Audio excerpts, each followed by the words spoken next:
Hello friends, welcome back to my channel the shining star. আর তোমরা যদি আমাকে ফেসবুকে দেখে থাকো, ওখানেও তোমাদেরকে অনেক অনেক ওয়েলকাম। সো পার্ট করে আমি আগেও বলেছি ব্লগগুলো দিচ্ছি। আর সত্যি এই সময়গুলো এখন যখন আমি এডিট করছি না, তখন ওই সময়তেই আমি চলে যাচ্ছি যে কত দিন হয়ে গেল এই সময়টা পার করে এসছি।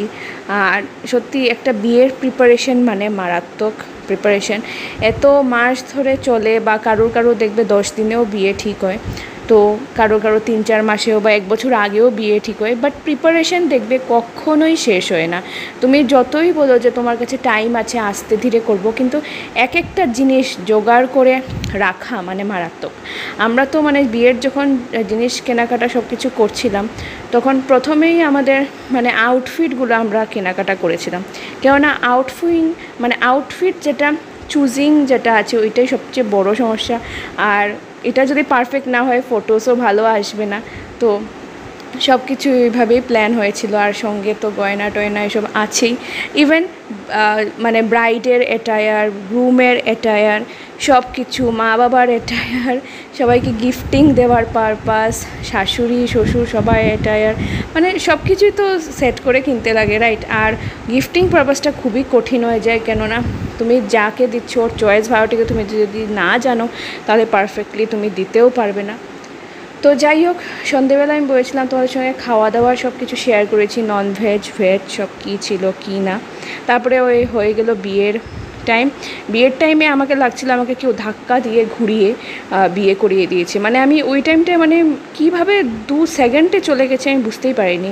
আর প্রবলেমটা হচ্ছিল কি, গয়নাগাটি লাগিয়ে শাড়ি পরে, বেনারসি শাড়ি লাগিয়ে, সত্যি কথা বলতে আমি আগে কখনোই বেনারসি শাড়ি পরিনি, দরকারই পড়েনি। আর কোনো কলিগ ফ্রেন্ডসদের বিয়ে টিয়েতে গেলে হালকা পাতলা ট্রেন্ডি শাড়ি টাড়িই পরেছিল, বেনারসি তো পরাই হয়নি।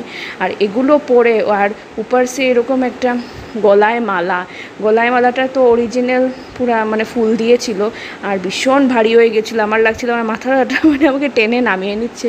এর মধ্যে মানে এত কিছু লাগিয়ে মুকুটটা আমার পরে লাগানো হয়েছে, কেননা আমি ঠিক প্রথম থেকে মুকুটটা লাগিয়ে আমার শুটিং মানে ফটো ওঠার ইচ্ছা ছিল না।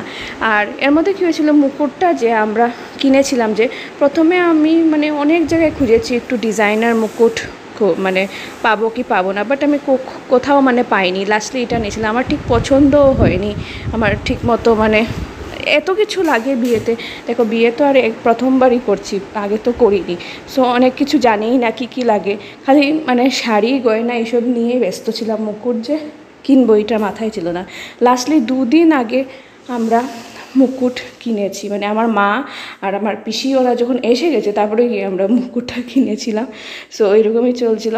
তো এখন খাওয়া দাওয়া সব চলছে, আর তোমরা দেখতেই পাচ্ছ এই টাইমটা প্রচুর ভিড় ছিল। আর মানে মালাবদল শুভদৃষ্টি সব হওয়ার পরেই মানে বাবার আবার মানে দানের কাজে বসার টাইম এসে গেছিলো। তো আমি বারবার বলছি না, বাবা একদম একা, আর সব দিকে বাবারই দেখতে হচ্ছে। মানে বাবার যত মানে নিমন্ত্রিত মানুষ, বাকিরা তো কেউ চিনে না, আমি তো চিনি, বাট আমি ভালো করে চিনি না, মাও অত ভালো করে চিনি না, মানে সবাই তো ভিড়ের মধ্যে কে কোথায় কী দিয়ে যাচ্ছে, মানে একটা গড়বড় লেগেই যাচ্ছে। তো যাই হোক, এখন মানে আমি আর বিশ্বজয় একটু সময় বসেছি, আমাদের রেস্টিং টাইম ছিল ওই সময়। তো আমরা মানে এটাই ডিসকাস করছিলাম। আর আমার তো ভীষণ টেনশন হচ্ছিলো যে সবাই খেয়ে যাচ্ছে কি না, সব ঠিকঠাক হচ্ছে কি না, বাট সব ঠিকঠাক হচ্ছিলো। আমাদের আরও অনেকজন ছিল, ওরা অনেক সাপোর্ট করেছে, মানে রিলেটিভে শান্তদাদা ছিল, তারপরে আমার সঙ্গীতা পিসি ওনার হাজব্যান্ড ছিল, মানে যারা যতটুকু পেরেছে সবাই করেছে। কিন্তু এখন আমি ভাবছি সবাইকে যদি আমরা একটা অ্যাপয়েন্ট দিতাম যে তোমরা এই কাজটা করবে, তোমার এই দায়িত্ব, কিন্তু এরকম তো মানুষ পট করে পাওয়া যায় না, রাইট?